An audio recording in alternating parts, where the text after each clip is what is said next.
America's best soldiers thought they were ready. The Special Air Service broke every single one. Fort Bragg, North Carolina, September 1978. The Ranger Sergeant had 3 tours, a Silver Star, and an opinion about the British. The Special Air Service, the Ranger Sergeant said to the Green Beret on the next bunk. You know what the Special Air Service are most famous for? Storming an embassy in London in front of television cameras. Very dramatic. Lot of smoke. We had our own Iran operation same year. He paused, letting that land. Didn't go the same way, he continued. My point is, I'm not losing sleep over a selection course designed by the people whose most famous operation was performed for the evening news. The Green Beret said nothing. He had read something about the Special Air Service selection several weeks earlier and had decided not to share it. Across the barracks, the weapons sergeant from 5th Group was explaining the mathematics of the situation to anyone who would listen. 10 years in the Army, 3 tours, the kind of decorated combat record that gets a man taken seriously in any room he enters. They've selected 163 men who don't quit, he said, with the satisfaction of someone who has identified a flaw in the opposition's strategy, and they're going to run us through something designed to make us quit. The maths doesn't work in their favor. The communications sergeant, 2 bunks down, had tried to warn them. He had spoken to a man who attempted the course 2 years prior and had not completed it. He said it got inside his head, the communications sergeant offered. Couldn't explain it exactly. The course just got inside his head. With respect, the weapons sergeant said, your guy wasn't mentally tough enough. The Ranger sergeant agreed. He settled back on his bunk with the ease of a man who has already won the competition in his mind and is simply waiting for the physical event to confirm it. 11 years in the Army. Ranger School. 2 combat tours in Vietnam, 1 in Laos. The finest land navigator at his installation. A Silver Star that had been earned in circumstances that he did not describe in detail, but that his commanding officer's citation did. He had been through every selection course the American military had designed. He was standing at the far end of all of them, decorated and confident. He had never been broken by anything. He did not know, could not have known, because the knowledge was not available to him that the course he was about to attempt had been designed to find exactly the gap that 11 years of exceptional American military training had left unfilled. Chapter 1. What 11 years built. The system that made him excellent had also built something into him that nobody had thought to test for. To understand what was about to happen to the Ranger Sergeant, you need to understand what had made him the soldier he was. The American military in 1978 ran the most sophisticated soldier development system in the world. From basic training through Ranger School, through Special Forces assessment and selection, the entire apparatus operated on a single organizing principle that had been refined over decades. Performance improves when standards are explicit, feedback is constant, and the soldier knows at every stage exactly where he stands. Ranger School cadre told candidates when they were failing. SEER instructors told students when they were breaking. Annual evaluations told soldiers precisely how they ranked against their peers. The system was designed so that no soldier needed to wonder. He always knew. This was not a weakness. It was the architecture of one of the most effective military machines in history, and it worked exactly as designed. The men who came out the far end of it, the Ranger Sergeant, the Weapons Sergeant, the decorated men who had assembled in that barracks were, by any conventional measure, exceptional. They could perform under pressure that would incapacitate civilian populations. They could operate in hostile environments that would kill unprepared men within days. What the system had also done, in the process of making them exceptional, was build into each of them a relationship with feedback that was so constant, so reliable, so thoroughly embedded in every stage of their professional development that none of them could see it as a dependency. It was simply the way things were. You performed, the authority assessed, the signal came back, the loop closed. You knew where you stood, you adjusted, you performed again. The Ranger Sergeant had been closing that loop for 11 years. Every tab, every award, every combat citation had been a closing of the loop. The signal had come back, each time, and told him what he had already believed, that he was among the best, that his performance was exceptional, that the measures being applied to him confirmed what he knew about himself. The Special Air Service had a different measure. They had developed it in Malaya in the early 1950s, when the regiment was conducting counterinsurgency operations in jungle so hostile that conventional military methodology began failing within weeks. The jungle did not provide feedback. It did not tell you whether your performance was sufficient. It simply presented conditions, continuously, and the men who operated effectively in it were the men who could function when the loop never closed, when there was no signal, no assessment, no external confirmation that what they were doing was right. The Special Air Service built a selection process to find those men, and in September 1978, they were about to apply it to 163 soldiers who had spent their careers in a system that had never thought to test for that quality, because the system had always provided the signal instead. The man who had designed the selection had arrived at its design through a process exactly as humbling as what was coming. Colonel Charles Beckwith had gone to Hereford in 1962, carrying the same confidence the Ranger Sergeant was carrying now, the same decorated record, the same certainty that excellence was excellence, and that he was it. The Special Air Service had taken that certainty apart, not by arguing with it, but simply by being something it had not accounted for. They had taken Beckwith to Malaya. The jungle had reduced him from 15 stone to 9 in a week. When he recovered and went through his kit, he found a candle. A candle. In the Malayan jungle. He had packed for a problem that did not exist there for evenings of a certain kind. Structured evenings. Base evenings. Evenings that required light. He had not yet understood that the jungle's problem was never the dark. The problem was the weight. Every unnecessary kilogram was a kilogram that slowed you down, narrowed your range, drained you faster. He had brought comfort. The Special Air Service had spent a decade learning to bring only what was needed. Beckwith went back into the jungle without the candle. He spent the next 15 years trying to give his country the unit he had seen at Hereford, built on a different theory of excellence, found rather than trained, selected by a process that removed everything the job didn't require, and looked at what remained. The Ranger Sergeant did not know this story. He knew the Special Air Service had stormed an embassy on television. He knew the course was based on something the British did in Wales. He knew he didn't quit.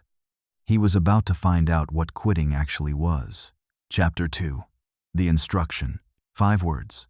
5 words that cracked open everything the previous 11 years had left sealed. 0500. Cold. Dark.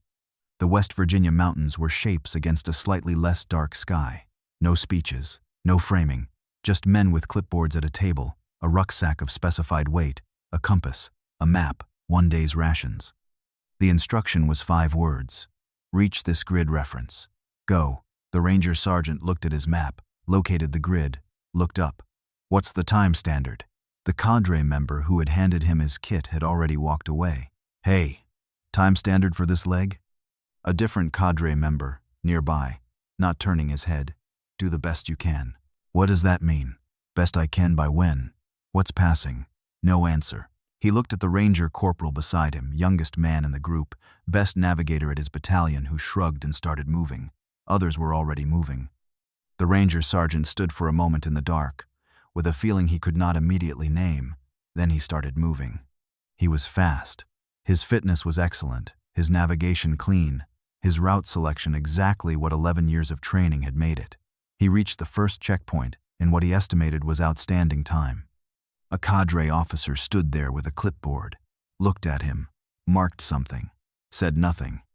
The Ranger Sergeant asked if he was on time. The cadre officer told him to keep moving.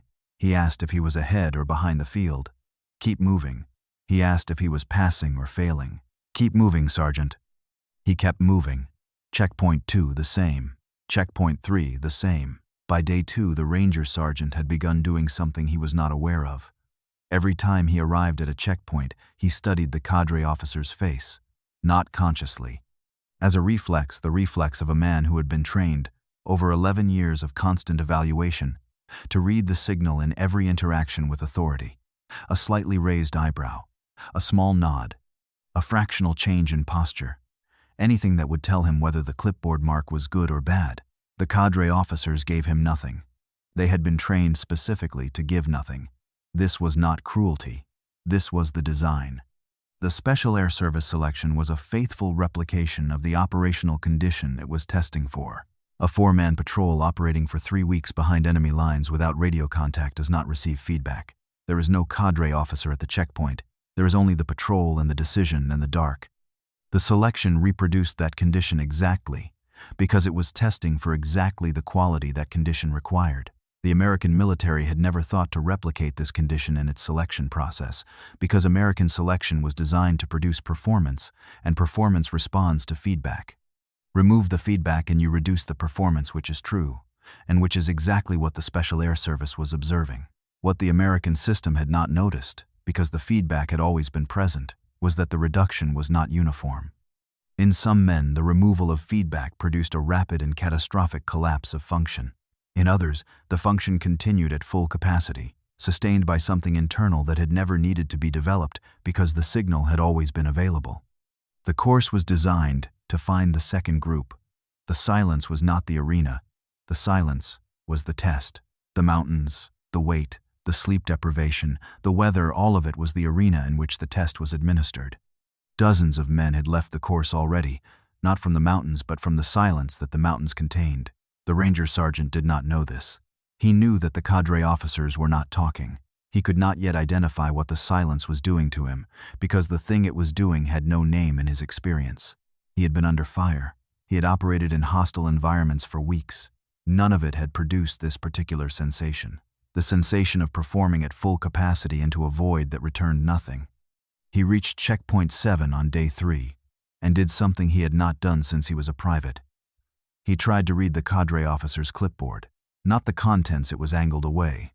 The man's expression, as he looked at the contents. Nothing. He asked the cadre officer if he was close to failing. The officer told him to keep moving. He said he would rather know now if he was about to be cut. The officer said, one final time, "Sergeant, keep moving." He stared at the man for a moment. 11 years, 3 tours, a silver star. Standing in a West Virginia forest at dawn, unable to get one word out of a man with a clipboard. He kept moving. But the question had taken residence in his mind, and it would not pay rent. And over the next 2 days it consumed an increasing share of the cognitive resources that should have been going into the hills. This is worth sitting with, because it is the central mechanism of what the Special Air Service selection does and why it works on men who have survived everything else. The Ranger Sergeant was not a man who lacked mental toughness. He had been under fire. He had made decisions in combat that determined whether men lived or died. He had operated for extended periods under conditions of extreme stress, and had done so effectively. By every measure of mental toughness that his training and his experience had applied to him, he was exceptional.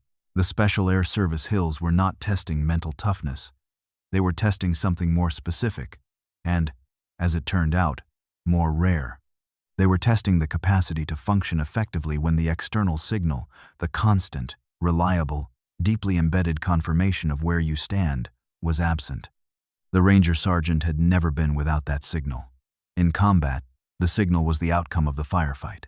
In training, the signal was the cadre's assessment. In every stage of his career, the authority had marked the clipboard and the loop had closed, and he had known. He had used that knowing as fuel, had drawn on it, adjusted against it, built his confidence from the consistent pattern of the signal coming back positive. He was good. The signal confirmed it. He performed better. The signal confirmed that too. The hills removed the signal on day 1. The Ranger Sergeant did not notice the removal immediately, because the reflex of performing for an audience is robust enough to sustain itself for a day or 2 on momentum. By day 3, the reflex was finding nothing to perform for. By day 4, the nothing had acquired weight. By day 5, the weight was greater than the will to continue in its absence. He had told the weapons sergeant that the maths didn't work in the course's favor. He had been right about the wrong thing. Chapter 3. The arithmetic. By day 5 he was gone. Not from the weight, from the silence that his training had never prepared him for. The weapons sergeant left on day 5. The communications sergeant on day 4. The Ranger Sergeant left on day 5. At checkpoint 12, he set his rucksack down with a deliberateness the cadre officer recognized immediately, not the deliberateness of a man resting, but the deliberateness of a man who has made a decision and is implementing it. "I'm out," he said. He was driven back to Fort Bragg in silence, and spent the journey trying to construct an account of what had happened to him. He had not been broken physically. He had not failed to navigate. His compass work had been clean, his fitness sufficient, his route choices sound. He had not quit in any sense that the word had ever meant to him before this week. What he had done was reach a point where the accumulating absence of any signal, any indication of where he stood, any closing of the loop that had been closing reliably for 11 years had become greater than the available will to continue in its absence, not greater than his courage, greater than his tolerance for the specific and previously unexperienced condition of not knowing. He could not have explained this at the time. He did not have the vocabulary for it, because the thing it described had never happened to him before, and therefore had no name in his experience. Years later, men who went through the same course and came out the other side described it in terms that would have been available to him. The silence is the test. The physical component is the arena. The silence is the test. Every man who leaves from the silence, not from the hills. Of 163 exceptional American soldiers, 70 were gone by day 6. The Ranger Sergeant had been among the first. 3 tours. A Silver Star. The finest land navigator at his installation. None of it had been tested for what the hills were actually testing. The Special Air Service had understood for nearly 30 years that the quality they were selecting for the capacity to function effectively in conditions of complete informational deprivation was not produced by training. It could not be trained into a man. It could only be found by a process that removed everything else and looked at what remained. Their selection worked on British soldiers and Commonwealth soldiers and, it now turned out, American soldiers. Because the quality was rare in every population and the systems that produced the candidates, whatever system, whichever nation had never thought to develop it, because the systems had always provided the signal instead. The Ranger Sergeant had been told he was not losing sleep over a course designed by the people whose most famous operation was performed for the evening news. He had been sleeping fine. The people who designed the course had been sleeping fine too. They had been running it since 1950. They had watched British soldiers arrive confident and leave broken. They had watched Commonwealth soldiers arrive confident and leave broken. They were watching American soldiers arrive confident and leave broken, and none of it surprised them, because the course worked the same way on everyone. What it did differently with different people was only the timing. Some men lasted 3 days, some lasted 9. The course found the threshold in all of them, eventually, because the threshold was there in almost everyone. The training systems that produced them had never thought to test for it. The Special Air Service had. What the Ranger Sergeant could not have understood, sitting in the vehicle on the way back to Fort Bragg, was that he had not been beaten by the British. He had been beaten by something the British had identified, a gap that his 11 years of exceptional training had left open because his training, like every other training system in the world, had filled the gap with feedback rather than developing the capacity to function without it. The Special Air Service had removed the filling. What was underneath, in 151 of America's finest soldiers, was insufficient. In 12, it was not. Chapter 4. The men who stayed. What separated them was not what they had. It was what they had stopped needing. While the Ranger Sergeant was being driven back to Fort Bragg, a staff sergeant named Haney was still on the hills. Haney had come from the same army, been through the same schools, accumulated much of the same training. He was not physically superior to the men who had left. He was not, by any conventional measure, obviously more capable. What had happened to him somewhere around day 4 was not a physical event. It was a decision, though decision is not quite the right word, because it was not fully conscious and did not arrive in the form of a choice that he recognized as a choice. He had stopped trying to answer the question, not because he had found the answer, because he had found, in the accumulated experience of 4 days of walking into silence, that the question was consuming resources he could not afford to spend on it. He did not know if he was passing. He had no way of finding out. The loop was not going to close. And at some point on day 4, the part of his mind that had been running the calculation, am I ahead? Am I behind? What is the standard? Where do I stand? Had quieted. Not from resignation, but from a more functional recognition. The only path to the outcome he wanted ran through the not knowing, and the not knowing was going to be there whether he kept calculating or not. He kept moving. Checkpoint after checkpoint. The cadre officer marked the clipboard. Keep moving. He kept moving. What had changed in Haney around day 4 was subtle enough that he could not have articulated it at the time and did not fully understand it until years later. The quality of his attention had shifted. He was still navigating, still managing his physical state, still making the decisions that the course required. But the layer of his attention that had been occupied with the question, where do I stand? Am I passing? What does the clipboard say? Had gone quiet, not silenced by willpower. Quieted by a recognition that was more pragmatic than philosophical. The question had no answer available. The search for an answer was costing more than it was returning, and the only thing that stood between him and the outcome he wanted was the next step. He was still inside the same silence that had broken the Ranger Sergeant. He had simply stopped fighting it. His conversation with the Green Beret from 7th Group, on the night of Day 8, in the brief window allowed for rations, is the clearest account available of what that experience was like from the inside. The Green Beret spoke first. He had been shot at, he said. He had operated for weeks in the field with minimal resupply. All of it had been hard. This was a different kind of hard, the kind where you did not know if what you were doing was right and you had to keep doing it anyway. Haney said, "That's the test." The Green Beret said that knowing it did not stop it from working. Haney agreed. But knowing it, he said, meant you could decide to stop trying to answer the question. The only path to the outcome he wanted ran through the not knowing. He had accepted that around Day 4. The Green Beret was quiet for a moment. Then, "That is an extremely British thing to say." Haney almost smiled. "Yeah," he said. "I think that's the point." The Green Beret from 7th Group, the quiet one who had told them all to get some sleep on the first night. The one who had read the right documents and understood what he was walking into, had lasted longer than most. He left on Day 9.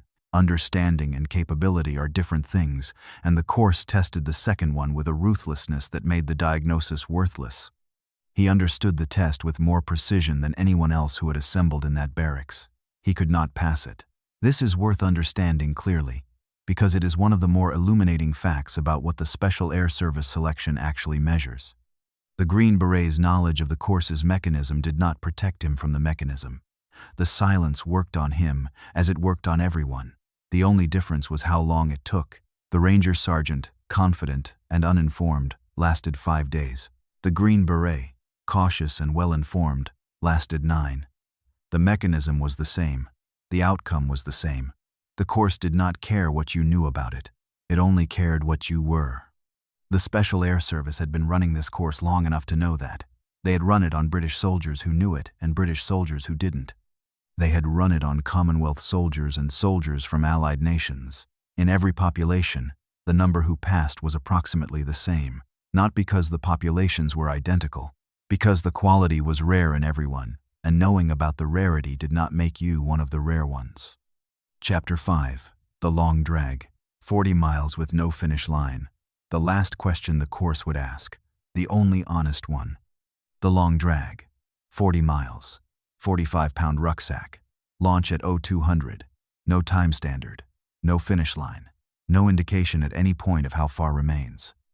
The men who had survived to this point had undergone something that does not appear in any metric the Army tracks. They were physically depleted, less fit than when they arrived, carrying accumulated sleep debt and reduced rations. But something had shifted in the quality of their attention. The constant background calculation, am I passing, where do I stand, had in the men who remained been quieted to something manageable or extinguished entirely. They were not walking 40 miles. They were walking until the course ended. The distinction is the entire point. A man walking 40 miles is measuring himself against a known endpoint. He can calculate how far he has come and how far remains.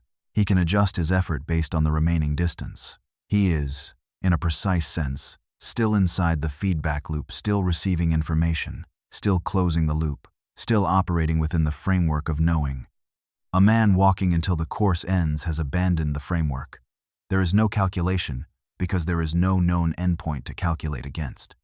There is only the step and the bearing and the decision to continue, which must be renewed continuously without any external confirmation that continuation is warranted.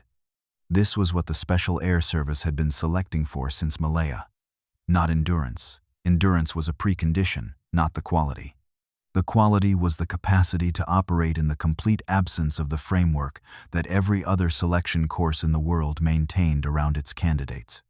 The long drag was the purest expression of that selection, a final 40 miles in which the course stripped away the last remaining scaffolding and presented each man with nothing except the choice of whether to keep moving. Haney launched into the dark at 0200 and made a navigational error somewhere in the night. He did not know he had made it. He adjusted off the error and kept walking. The error cost him 10 miles. He walked 50 instead of 40. He did not know this while he was doing it, and the significance of that fact is not about his physical endurance. It is about the state of his attention. A man still running the calculation would have noticed the discrepancy, would have felt, at some point, the wrongness of a duration that exceeded expectation, and the question would have surged. Am I lost? Am I failing? Is the extra distance the course ending me? Haney did not notice because he was not running a calculation against expected duration. He was walking until the course ended. The extra 10 miles were simply more walking, no different in kind from the 40 that preceded them, because the 40 had never been a number to him, it had been a condition, and the condition was continue. He finished. 18 men finished the long drag from 163 who started.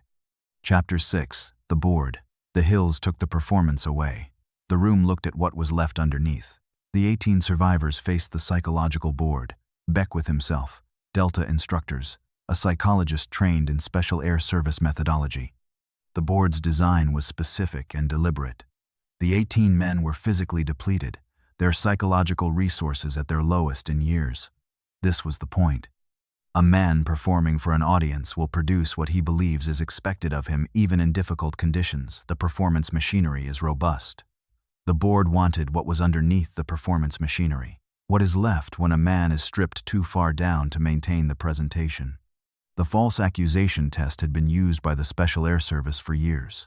A candidate is told, by the psychologist, that another candidate reported seeing him cheat on the navigation course. The report is false. It has been fabricated for this specific moment. The first man it was used on that day was a ranger with 2 tours and an outstanding record. He heard the accusation, and his face changed. I want the name of whoever said that. I can account for every step I took. I want to know who made this accusation. He was thanked for his time. The candidate did not understand what had just happened. His anger was not the problem. His integrity was not in question. What had ended his candidacy was the demand, the immediate, reflexive insistence that the external authority correct the record, resolve the injustice, confirm his standing. He needed the structure to acknowledge him. Even after 9 days of deliberate deprivation of external validation, the dependency was still there. The hills had not reached it. The room had. The next candidate heard the same accusation. He was quiet for a moment. Then, I didn't. If there's evidence I did, I'd like to see it. If there isn't, I'd like to continue. He passed. The anger was identical. The demand was not there. He could hold the injustice unresolved and keep moving. This was the Special Air Service quality in its most compressed form, not the absence of feeling, but the absence of need for the feeling to be resolved by an external authority. Haney's board was with Beckwith himself. It became heated. 2 men who had each concluded that they were right about most things, neither constitutionally inclined toward deference. Beckwith opened with the northern bearing on day 6. The direct route was faster, he said. Haney explained. 400 meters of exposed ridgeline with weather closing. He had not known what the visibility was going to do. The longer line kept him in cover. Beckwith said it had cost 40 minutes. Haney said the weather could have cost more. He had made the best call with what he had. He would make it again. Beckwith leaned forward, even knowing the weather had not closed and the time had been wasted. Haney's answer was direct. He had not had that information when he made the decision. Beckwith was not testing whether he made perfect decisions. He was testing whether he made sound ones in the absence of information. That is what you are testing. It was not entirely a question. Beckwith, to his cadre officer afterwards, that one argued with me in a board after 9 days on the hills with no sleep. Good. The regular army is full of men who think clearly when they're comfortable. I need men who think clearly when they're broken. Those are different men. Chapter 7. 12. 163 arrived certain. 12 left changed. The difference was the measure. Of 163 men, 12. Beckwith assembled them. They were unshaven, quieter than any group of soldiers he had ever stood in front of. The noise of that first night, the tours and the tabs and the evening news operation and the maths that didn't work in the course's favor belonged to men who were not in this room. The 12 were not visibly exceptional, medium-sized, unremarkable in appearance. The kind of men who would not register in any crowd. What they had was not written on them. It had not been there before the hills either, or if it had been buried under the same system that had buried it in the 151 men who were not here. The course had not built the quality. It had found it. That distinction is the entire philosophy of the Special Air Service selection, and it is the thing the American Army had not understood for 15 years of being told about it. You cannot train a man to not need the feedback. You can only find the men who, under conditions designed to remove it completely, discover that they do not need it as much as they thought they did. The training system produces men who can perform brilliantly. The selection process finds the subset of those men who can perform brilliantly when the system is gone. Beckwith told the 12 that the United States Army had told him for 15 years that this could not be done with American soldiers, that the British methodology would not transfer, that American men were different. Our men are different, he said. They are different from what the Army thinks they are. Give them the right test and you find that out in about 4 days. Nobody spoke. They were too depleted and too changed for speeches. That too, Beckwith thought, was exactly right. The Ranger Sergeant was back at Fort Bragg. He was not diminished by what had happened to him in any meaningful sense. He was an exceptional soldier who had been shown, with the specific precision of a process that had been doing exactly this for nearly 30 years, the one gap in his formation that 11 years of exceptional training had left open. Not a gap in his courage, not a gap in his capability within the framework his training had designed. A gap in the specific and rarely identified quality of functioning without the framework. He had said he was not losing sleep over a course designed by the people whose most famous operation was performed for the evening news. The people who designed the course had been refining it since 1950. They had learned it in Malayan jungle in conditions that killed assumptions before they could be argued with. They had taken what the jungle taught them and built a selection process that replicated the jungle's specific lesson, not the heat or the disease or the physical difficulty, but the informational silence. The absence of any signal, the condition of being entirely alone with a decision and no confirmation that the decision was right. Beckwith had understood this at Hereford in 1962. He had understood it better in Malaya in 1962, when a jungle reduced him from 15 stone to 9 in a week, and he came out of recovery and looked at what he had packed and understood what a candle meant. He had spent 15 years trying to explain it to people who had not been to Malaya and did not have the particular education that the jungle provides. He had been told, over and over, that American soldiers were different, which was true, and which was the problem, in precisely the sense that nobody making the argument intended. The 12 men in front of him were the proof that the problem was solvable. That inside 163 American soldiers produced by the finest training system in the world, a British process could find the 12 who were constituted for a different kind of excellence. The kind the job required. The kind that no training system had ever learned to produce, because you cannot produce it, you can only find it. They became the founding core of Delta Force. Every operator who came after them, every man who hunted Saddam Hussein through Tikrit, who tracked Zarqawi through Baghdad, who took down al-Baghdadi in the Syrian dark, passed through the same hills and the same silence before being trusted with anything. The Ranger Sergeant had said the maths didn't work in the course's favor. 163 in, 12 out. He had been right about the maths. He had been wrong about what the maths were measuring. Who dares wins.